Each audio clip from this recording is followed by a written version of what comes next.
Welcome back to Behind the Gate, where we dig into the real work of running a pet care business, the messy parts, the burnout, and the systems that actually make it sustainable. Today's guest is Dr. Cade Wilson, owner and practicing veterinarian at Carter County Animal Hospital in Oklahoma, and co founder of Skoped Micro, a digital tool born out of his own frustration in the exam room. He's also a CE educator and columnist, constantly challenging how practices can do more with less chaos. I wanted Dr. Wilson here because he's living both sides, the daily pressure of clinical practice and the push to create technology that genuinely lightens the load. Dr. Wilson, thank you for being here. Please introduce yourself and your work. My name is Dr. Cade Wilson. My normal life is I'm a veterinarian in South Central Oklahoma in a town called Ardmore, Oklahoma. I've been a veterinarian now for about a quarter of a century and owned a veterinary practice for nearly 20 of that. Small animal veterinarian, that's my main gig. I do all kinds of different things from writing to teaching. I work with Microscope stuff as well on the side. So the short story, that's me. Wow, you wear a lot of hats: owner, clinician, educator, product founder. What is the personal cost of that, and where do you feel the cracks? Well, I've gotten better as I've gotten older, but the personal cost is you've really got to be a good time manager. You need to make sure you're keeping the first things first. What I always say is I'm a husband and a dad first, and then all the other things come under that. And so I didn't always do good at that, but I learned, I'm a fast learner, just making sure I know where my brackets are and try to stay in those. When I'm at work, I'm at work. When I'm working on Scope Micro stuff, I'm on Scope Micro, doing all the different things. I want to be where my feet are. That's one thing I always say to myself is be present, be where my feet are. That's a And hard I one to think learn, isn't it? you got to learn it the hard way Yes. a lot of times, being very vigilant at being present. Yeah, that's a good lesson. What gap in your own practice drove you to develop Scoped Micro? And what did that moment teach you about how innovation actually starts in this field? I come from a line of teachers. You know, my mom and my grandmother were teachers. My future mother-in-law was a teacher, and my dad's got a teaching degree, even though he didn't use that. I like people to understand why. You know, as a veterinarian, I think one thing that separates me is once we make a diagnosis, I want people to understand, like, how do we get here? What's going on and why and what are we going to do and why? And so one thing that drove me to develop that product is that microscopes are cool and people like them. And so we utilize our microscope at work a lot. I do a lot of cytology and parasitology and this through a microscope. I would, find these different things and trying to educate my clientele of what we found and why. And unfortunately, some people are like, did you really find that? I like to bring people back and say, let's just look at it. Just like a pair of binoculars in the outdoors, if I see something and I try to show you, let's think like binoculars. Hey, see that green bush? And right beside that green bush is a bird or a deer or whatever. And you can't find that. That's hard. And so I'm an outdoorsman and I was utilizing a cool tool called, it's from a company called Phone Scope.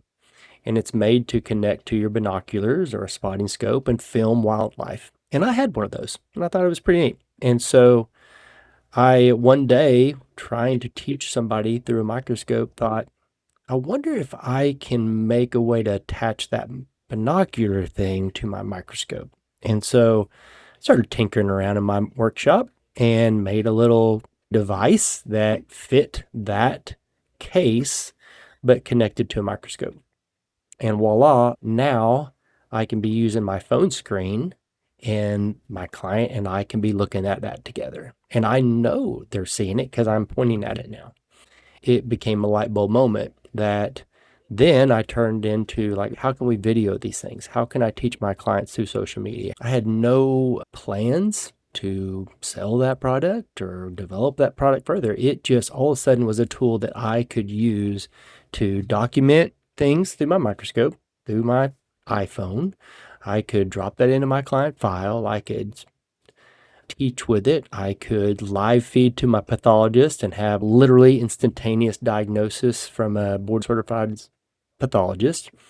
And it just was like, wow, this is a separator for me, And using that apparatus to teach through social media, I started, well, I'm not a spring chicken. And one of my girls here at work, a younger staff member, said, hey, you need to use hashtags. And I thought, what the heck is a hashtag?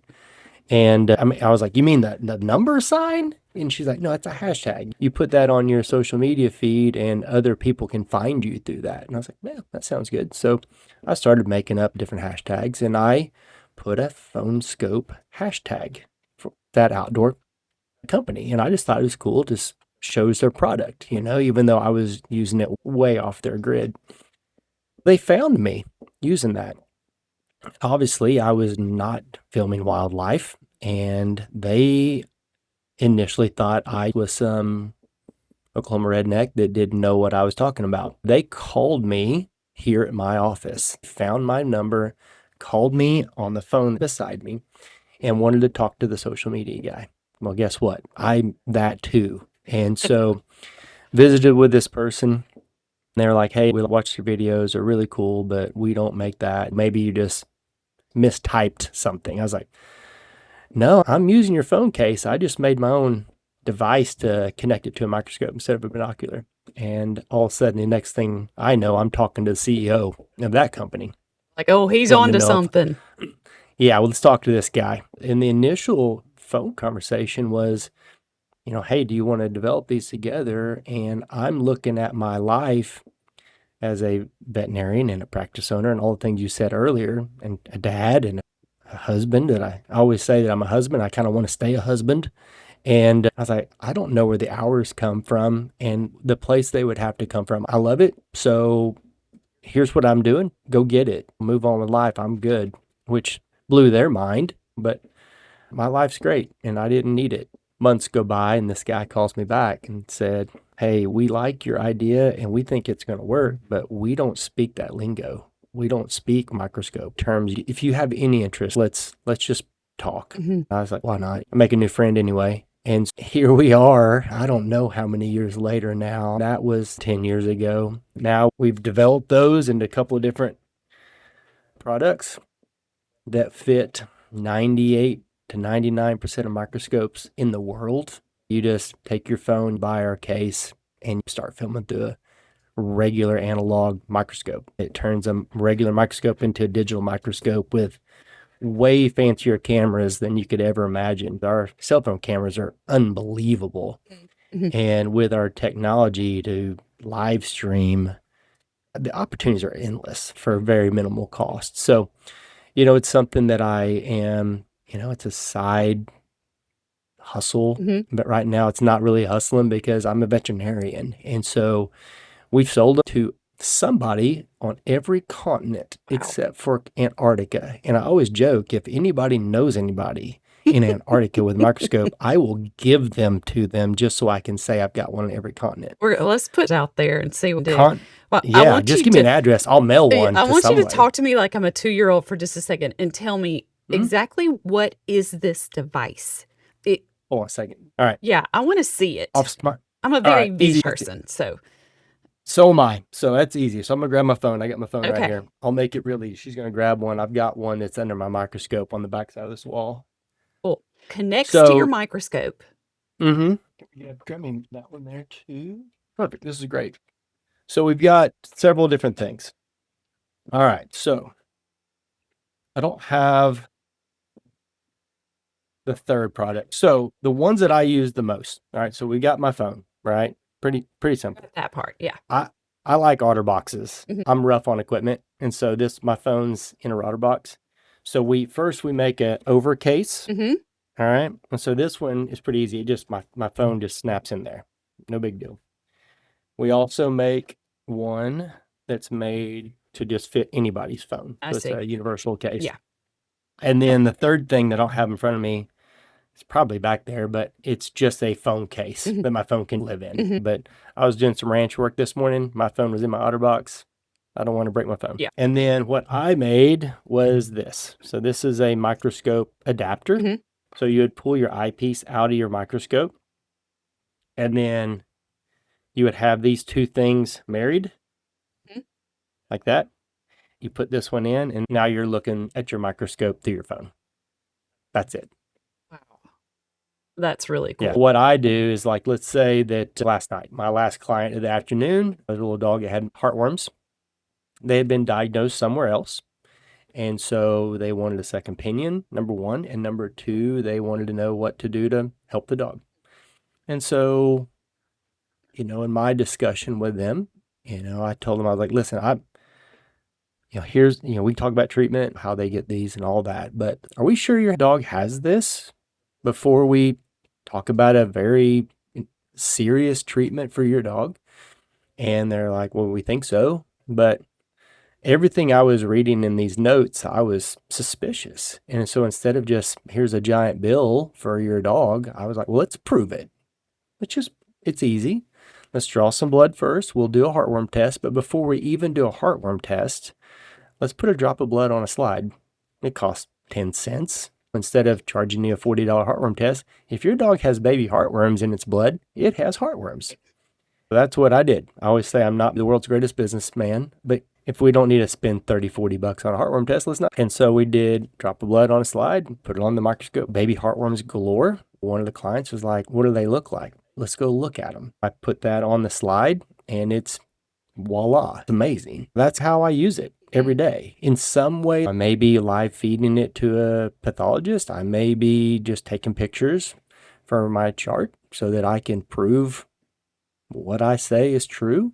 It may be I'm just teaching clientele, but it is just the most simple thing in the world that anybody can do. It sounds like every clinic would benefit from that. I Yes. 100% believe that. Yeah. Yeah.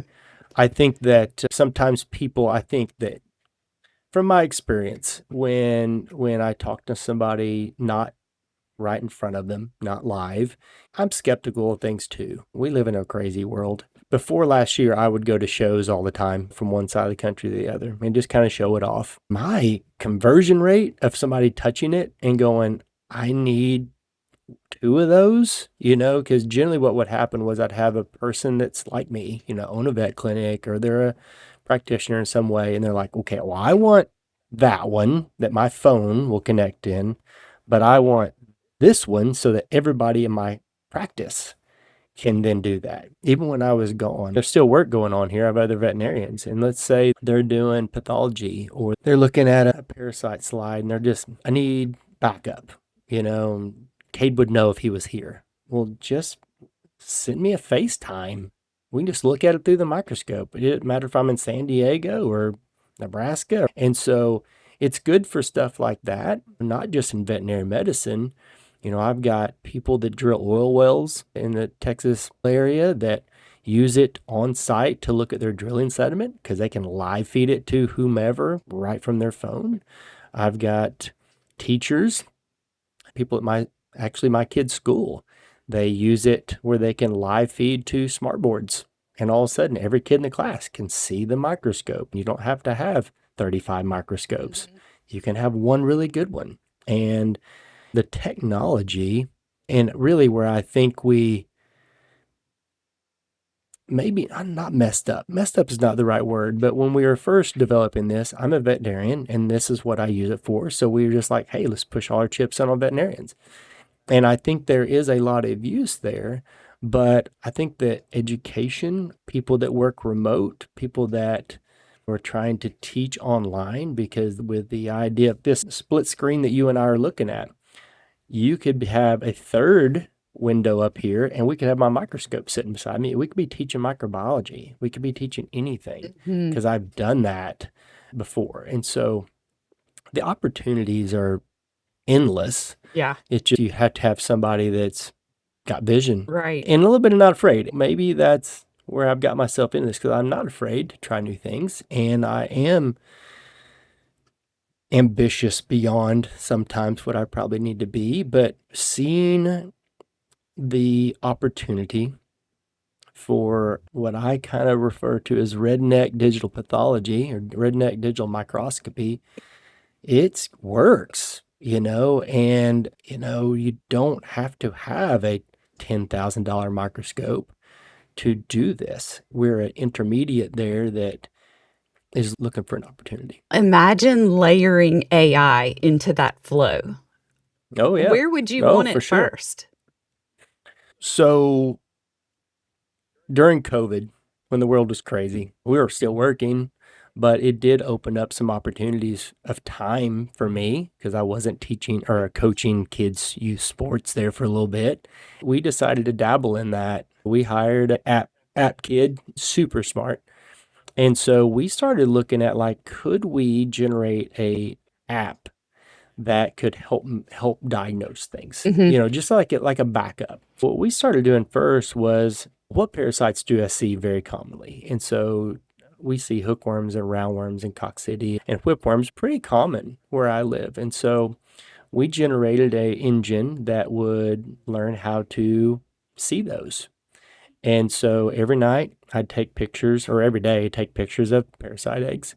At night, I would send them to the cloud to our little engine that was learning how to find those, and developed an app initially that would find those eggs and those on my slides. It got better than me to the point that I just touch the screen and it would look for those things. The first time it found one that I didn't see, I'm like, oh, this thing's a piece of crap. And then as I zoomed in, I'm like, oh Whoa. my, that's Yeah. that's seeing that through the debris that I'm having trouble read through. At that point, my team was like super excited, like, oh my gosh, we need to kick this off. And I was like, well, really, we just developed a proof of concept Mhm. because we don't find every egg that's in North America or the world. And so I think we just proved we could do that. We don't have enough data to generate a tool that I think I'm willing to put my name on. Mm. We just need to find a group that has the imagery and develop that same app, on a bigger scale. Mm. And, there's all kinds of products out there that do similar things, but they're costly. And a clinic or a clinician like me, we're not going to buy that. That makes no sense. We can't charge enough to our clientele, and it's not fair to our clientele. And so, but if you could develop a web-based tool that could be a backup tool for veterinary technicians or practices that need a little extra help, it's there. I mean, we live in the world that is very developable. Think it's a My word teacher today mom, if it's not. it's a word Yeah. today, but it is there, and we could be the hardware side of that very easily. Mhm. We developed a micrometer that also can be utilized into an app that can help develop scale. We did that too during COVID. So we have some things already dialed in. Mhm. We just need a little help. Yeah. Talk to me about how the Scoped Micro has changed the workflow in your hospital. Does it give faster decisions, better client trust? Tell me how it's changed things. I trust is number one Mm. because it gives me ability. If I'm going to print off blood work and walk in a room and talk to you about it, you can see it. If I tell you I saw something through the microscope, there's some skepticism sometimes. And so if they know, or if I walk you back and like, hey, you just saw me make this slide, here it is. If it's a neoplastic case and we're talking about cancer, I'll pop open a book, show some slides, and say, here's what I'm seeing through the microscope. You're looking at it with me right now. And here is what I diagnose, and here's what that would look like too. I look at those things all the time, so I see them. Just like when I'm showing somebody an x-ray, it's helping that trust factor. And then the other time it helps me is just CYA, covering my what, Yeah. because I can take those pictures and save them if I need them for a later date. And it's not super common right now, but there are times where I'm looking at maybe a pathology type case, and maybe I'm on the fence as far as differentiation of a mass. And so being able to live feed that to a pathologist and say, here's what I'm dealing with. Is this a diagnostic sample? Number one, that I could send to you. Or number two, is this something that we need to just go in and talk to this client right now? We know what it is. I do have a pathologist at a major university that recommends this product to their client so that they can take pictures or even show him the slide prior to sending them in so that they're not wasting time with a non-diagnostic sample. So it And doesn't so eliminate the need for you to send something off. it doesn't eliminate it, but there are cases where you may not have to, Mm, especially if you can send pictures or videos or have a live consultation. mhm. But for that practitioner, that boarded pathologist, is that he said, I get so many slides sent in to me that are not diagnostic. They're a terrible slide. I They've see taken that. the time to Yeah. mail those slides in. There's a waiting period. I get to them. We stain them. They're trash. Mhm. We just wasted people's time and money. If they can send me a picture or say, hey, I'm going to jump on here and go through these slides really quick with me, and then I'm like, oh, those are good, send them my way, then we'll be able to diagnose. It's going to save time and money for Mhm. people Mhm. and maybe speed up that diagnostic process. Right. Yeah. And that's just in my world, and so sky's the limit for microscopes. Mhm. Well, outside of the microscope, if you could automate hmm one daily grind at your animal hospital, what would you hand off and why? Oh my goodness. It wouldn't be anything medicine wise. It would be more business wise. It would just be trying to figure out more of an HR type thing. How could we make it dealing with the people part of it? I don't know the answer to that one right now. We can come back to it. If Okay. I what keeps you up at night about running the hospital, what would they say? Yeah. Oh goodness. And there's somebody sitting behind you, we could ask them. Yeah. Jess? Okay, here's a question. If you could ask me a question. Sorry. All right, run that by me one more If time, I asked Kira. your So team what keeps you up at night about running the hospital, what would they say? if she asked you what kept me up at night about running this hospital, what would it be? She started laughing. They're so Jess is my office manager, so she would she's the know perfect better one than for us anybody. to ask. All right, let me listen again. In reports and cost of goods and all the back office. She said all the back office stuff, the cost of goods sold, the managing the price of things versus what we have to charge. Those would be the things that Mhm. keep me up at night. Mhm. And she's right. That is, and the way the world is, every time we order something, it's more expensive. It doesn't stay the same for a quarter. It's just a constant, let's see if we can push this up. And, the bad news is, as far as for me, I know there's certain things I have to go up on because you got to keep up with that. But there's some certain things I'm like, I can't do that right now. Mhm. Business decisions, I know that, but there are times where like I'll take the hit here for this quarter and then we'll figure out the next quarter. Mhm. That does keep me up. I would agree. That bothers me. Yeah. So she's right. Yeah. Well, She's worked here with me for 19 years. she She would should know know. that. Yes. Tell me where the wheels come off most often. Is it staff time, diagnostics, client follow-up, training new hires? Where are you feeling really crunched? We're really good at a lot of that stuff. The feeling crunched is having enough staff. Right now, we are short one veterinarian, which a lot of veterinary clinics would say we feel crunched because we still are seeing the same load. We have people wanting to come in every day. And yeah, we don't have another provider, but we have a room. So we're going to figure it out. That is where I feel crunched Mhm. because I think to myself, we'll just figure it out. We'll get them in a room. We're going to help them. They need help. We're going to help them. And so that does tend to push my limits as far as how much time I need to truly be here Mhm. as a dad, as a husband, and as a son-in-law. And so that is where I would feel crunched. Mhm. As far as everything else, we're great. I mean, we weren't always great at those other things, but we're great because we work really hard to be good at Yeah. them Yeah. and provide good care. But there are times where I'm like, man, I need 5 more minutes with that person to do super great. Mhm. Yep, we did a good job and that pet is going to be good. but I would like to be better than that. My expectation of myself are always higher. No matter how high I am, I expect the next notch next time. Mm-hmm. Mm-hmm. And so be it. But that's how I'm wired. I know you're short a veterinarian right now, but Mhm. typically it's not the veterinarian spots that are hardest to fill. Is that right? It's It's support. veterinarians. Really? No, right now it's veterinarians are the hardest to fill. Like when we need other staff, we tend to find those. The latest data is for every veterinarian available to work, there are 18 spots available for them. Wow. So there will be 18 openings for every one veterinarian that's available. So it's tough. Mm-hmm. You got to be competitive. You got to hope you live somewhere that somebody wants to move. And so if you live in a smaller town or a more rural area, you're in trouble unless you're finding somebody from that general area Yeah. Yeah. where you grow your own. And so I've done that, and that's great, but they don't grow very fast. No. That's the problem. That's a healthy So investment. Yeah. that is a healthy investment. Yeah. But yeah, the latest data is for every 18 openings, there's one person. Mm.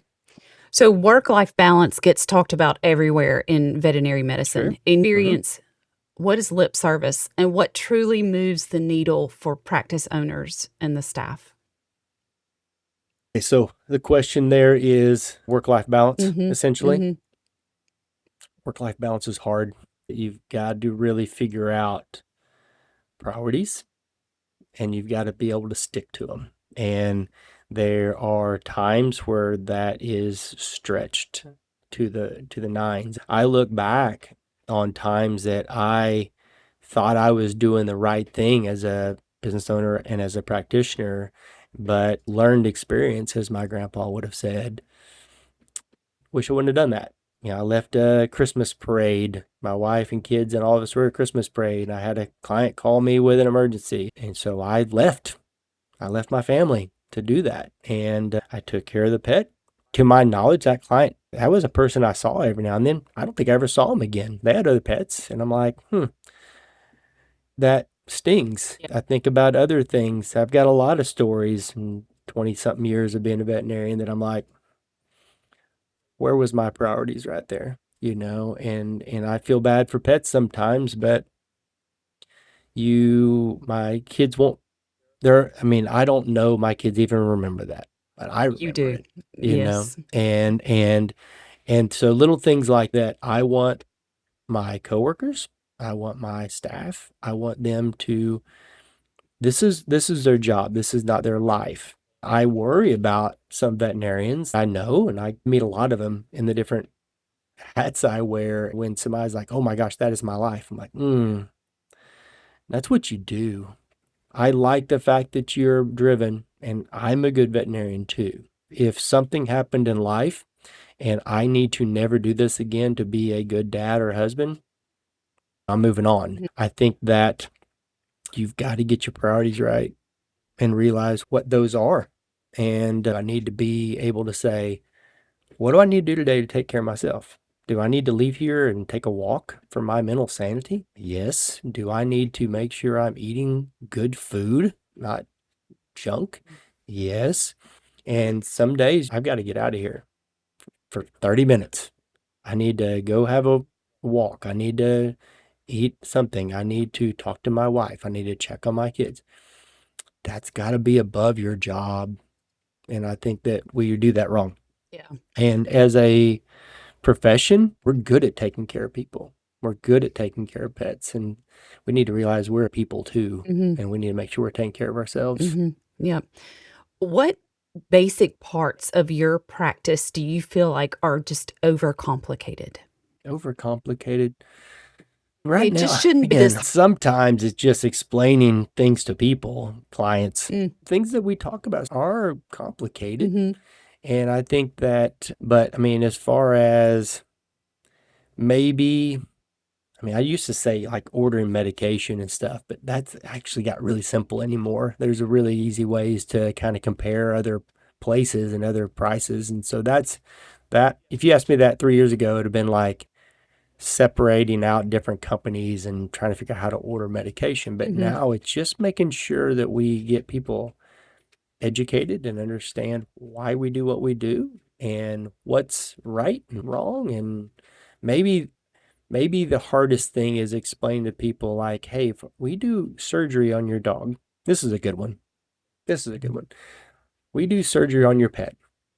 Okay. And we've got 30 minutes to an hour to figure out how to fix something. And we turn it over to you. They are part of my team. I always say that the client is part of my team. We send them home and all of a sudden the dog chews out all the sutures or just went for a quick little run. Dogs' mouths are not sterile. Please don't let them lick that. And so I think that one would be the one that I'm like, why is this so hard? But it seems to be hard every day. What is the solution? I don't know. That's why I've got gray hair right there. There's not a week, probably not more than a couple of days that I get that call and I'm like, I don't know how to help you. I even send home sheets of paper saying, don't do all this stuff. I think I'm going to need them to sign it in blood or something like that. Yeah. Yeah, sign a contract. Like if your dog does this, you pay me money back for my mental sanity. 'Cause for me to, Jess she hears me complain about this stuff. She needs somebody to talk to, and I got to pay for her talking to. Yeah. So Well, we'll have to chew that's on what I'd that a say. little bit. No pun. Yeah, don't chew on that. That's terrible. Oh gosh. But yeah, I mean, I don't know the answer. Yeah. I really don't know how else to tell people other than to tell them and then write it down for them for the refrigerator. So I Yeah. don't know. Looking 5 years out, what would your perfect sustainable practice look like? Okay.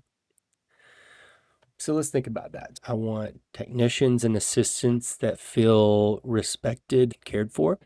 I want receptionists that people are nice to, no matter what. That's not their fault. Their job is to just make appointments and take your payments. And they have no, if you want to be mean to me. That's what I always say. Come say that to me. I want veterinarians that know, not only what they're doing, but know when they need to tap out and go home and know how to actually do that and unplug and not worry about it. You do your best job and you just don't worry about it. I worry about it, by the way. So I'm talking to me there. I want practices that can provide not only a living wage for everybody, but be able to afford things like insurance, paid vacations, and sick leave. I want clients that listen, respect, and do their part. For emergencies that I see, 75% of those are not going to be emergencies if you're just watching, and just doing your job too.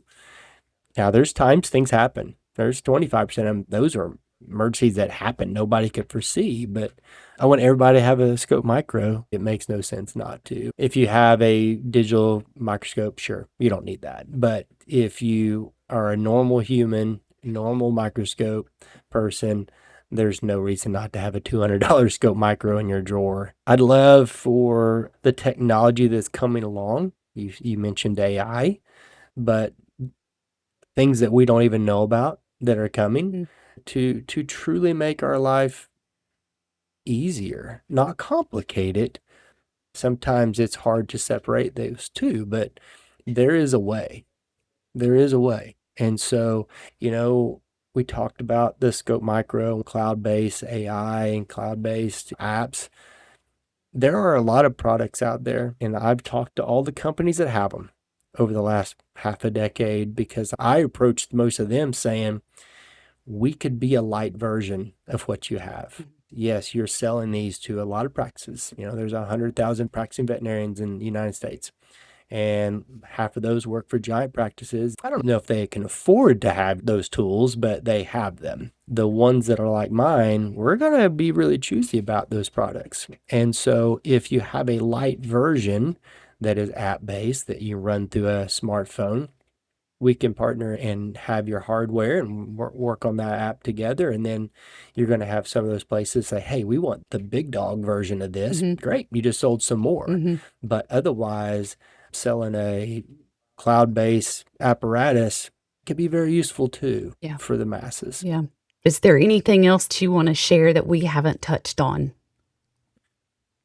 Well, we talked the other day about other things that I work on, and one thing Scope Micro did for me, I've always wondered, why did I even do this? I've got a great life right here in the part of the world that I live in, but it took me all over the country at this point. I met veterinarians, technicians, assistants, and office managers from all walks of life, from one coast to the other. And what I've always joked is that we all have the same problems. We just have different accents. That's the difference. And so, but as I talk to these people, the one thing I kept coming back to when I'd come home and talk to my wife is we're really intelligent people, but we are not good at taking care of ourselves because we're so driven to service that we overlook ourselves. We don't work out. We don't take time for that. We don't eat good because we're like, well, we got to work through lunch. Go get a burger. We worked late. Let's grab a pizza. Let's go to bed. Run to our kids' game and eat a hot dog, which is all fine. Those are all great things, but we eat them every day, every meal, and we have a stressful life. And so that does not help us either. And so I started looking at that and like, well, how could I help that someday? I've seen it. And if I don't do something to help it, then I'm part of the problem too. Started kind of designing some ideas, started working on myself. I am always a science experiment on myself. Jess will tell you that too behind me.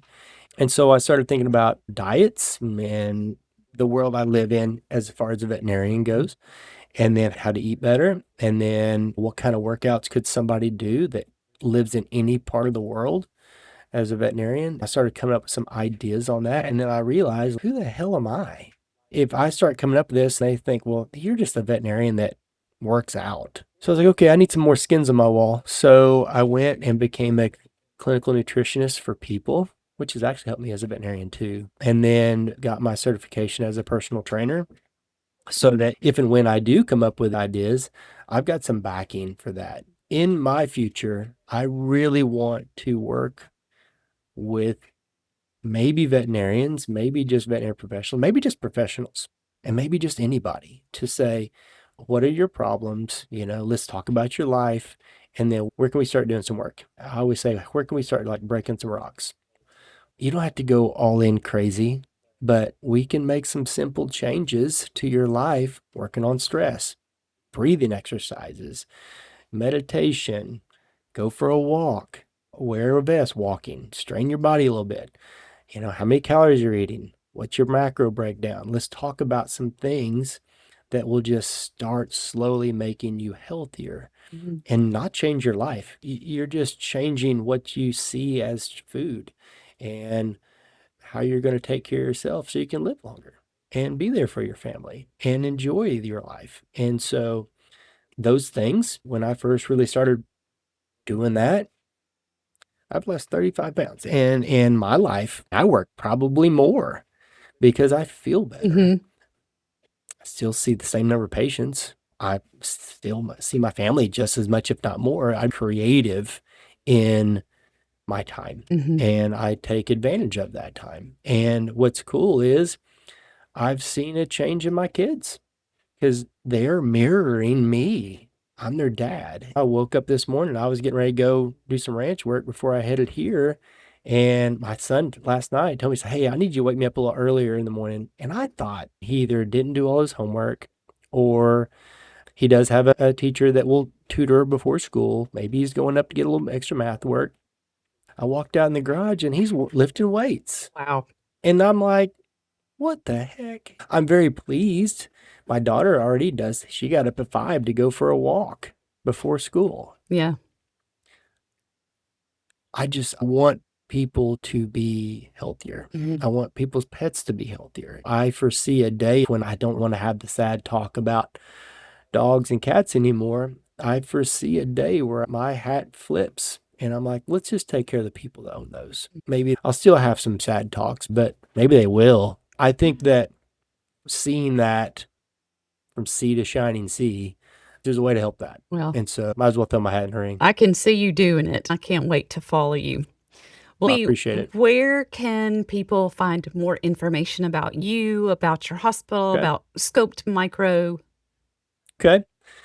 We have a website for our hospital, Carter County Animal Hospital. It's ardmorevet.com, ARDMOREVET.com. Probably the easiest way would be our website there too, skopemicro.com. And that's a SKOPED micro, all one word. You can order them online. We have them. That's probably the easiest place to get them right now. Social media, I have Carter County Animal Hospital on Facebook and Instagram. I do a lot on, maybe not as not much as I used to, but I am on LinkedIn. I have a lot of professional networking on LinkedIn, and that's it. Cade Wilson. I'm pretty easy to see on there. That'd probably be the easiest. I'm happy to help anybody in all those walks of life. I do a lot of mentor work as well with young people. So if there's somebody young that wants to talk about being a veterinarian, I'm in. If somebody wants to talk about microscope stuff, I'm in. If I can help people in any way, I'm pretty easy to find. Thank you for joining us today. I really appreciate it.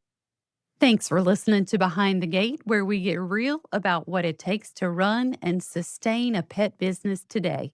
If you found this conversation helpful, share it with someone else in the industry who might need it. And you can watch every episode on our YouTube channel.